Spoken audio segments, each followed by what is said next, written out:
राजस्थान की गहलोत सरकार में जलदाय मंत्री डॉक्टर महेश जोशी के सरकारी मुख्य सचेतक के पद से इस्तीफे के बाद कांग्रेस की राजनीति में नई हलचल पैदा हो गई है। मुख्यमंत्री अशोक गहलोत ने जोशी का इस्तीफा मंजूर कर दिया है। महेश जोशी ने बजट सत्र से पहले इस्तीफा दिया था, जिसे सीएम गहलोत ने मंजूर कर दिया है। जोशी के पास अब जलदाय मंत्री का पद रहा है। जोशी के इस्तीफे के बाद अब नए मुख्य सचेतक पद पर जल्द किसी विधायक को मौका मिलेगा।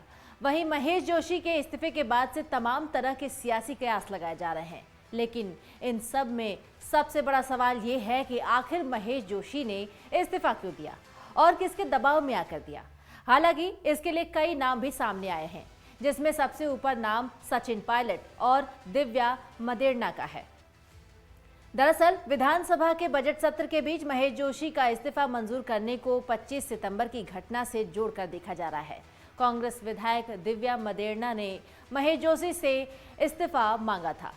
दिव्या ने कहा था कि वो मुख्य सचेतक के तौर पर महेश जोशी के आदेश नहीं मानेंगी। उस समय मदेरणा ने कहा था कि 2 साल तक दोनों पद का आनंद सुविधाएं लेते रहें, इसलिए अनुशासनहीनता का नोटिस मिलने के बाद नैतिकता की बात याद आ रही है।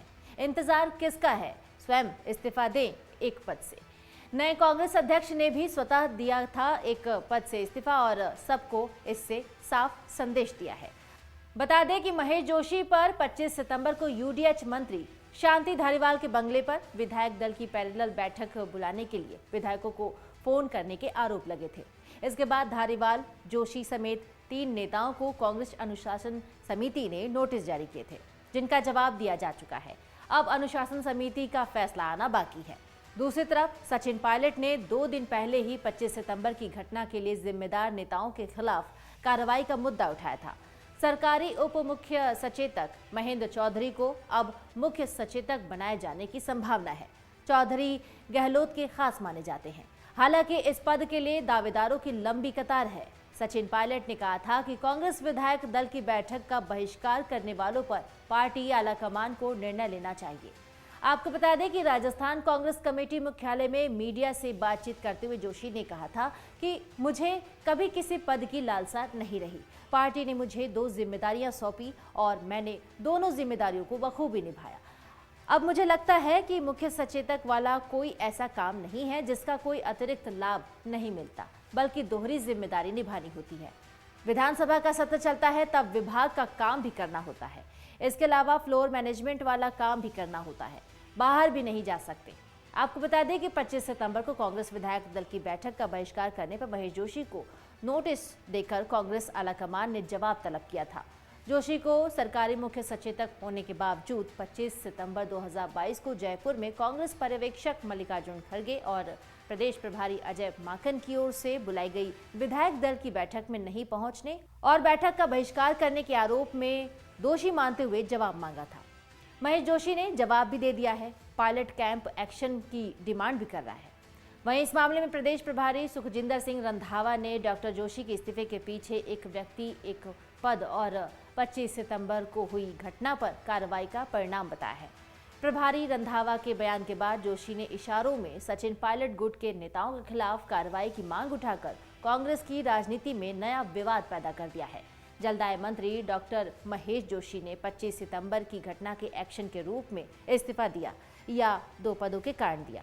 इस सवाल पर प्रदेश प्रभारी रंधावा ने कहा कि इस्तीफा का कारण कार्रवाई और 2 पद पर होना बताया है।